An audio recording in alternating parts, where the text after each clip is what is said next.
అయితే ఇప్పుడు ఫారెన్ అంటే విదేశాలకు సంబంధించి ఒకసారి మనం మాట్లాడుకుంటే వాస్తు అనేసరికి అంటే ఇక్కడికి అక్కడికి చాలా మార్పులు ఉంటాయి. వాతావరణమైనటువంటి మార్పులు కావచ్చు, శారీరకమైన మార్పులు కావచ్చు, అండ్ అంటే టైం కూడా కొంత ఇది అది వేరు కదా.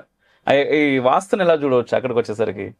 ఈ మీకు దిక్కులు మొదట్లో వ్యవస్థ. చెప్పాను, ఆ, సూర్య చంద్రాదులు నవగ్రహాలు ఉమ్, వీటి ప్రామాణికం ఉన్నంత వరకు ఎక్కడ భూమి మీద ప్రసరణ అవుతుందో ఉమ్, అక్కడ శాస్త్రాలన్నీ ఇంప్లిమెంట్ అవ్వాల్సిందే. కొన్ని చోట్ల అక్కడ మనకి ఇప్పుడు నార్త్కి ఎక్కడికో ఎందుకు మనం నార్త్కి వెళ్తాం ఉమ్, అంటే ఉత్తర భారతదేశానికి వెళ్ళినప్పుడు అక్కడ చలి గాలులు వర్షాదులు ఇత్యాదులు ఉంటాయి. దానికి తగ్గట్టుగా అక్కడ గృహాన్ని నిర్మాణం చేయడం జరుగుతుంది. మూలం అయితే పోదు. ఉమ్, ఉమ్, ఉమ్. నేను ఇందాక చెప్పినట్టు స్విట్జర్లాండ్ లో జూరిచ్ అనేటువంటి ఆ సిటీలో మనం చెప్పిన వాస్తు వాడుతున్నారు. ఓకే. మరి ఫారెన్ కదా, అది ఇండియా కాదు కదా.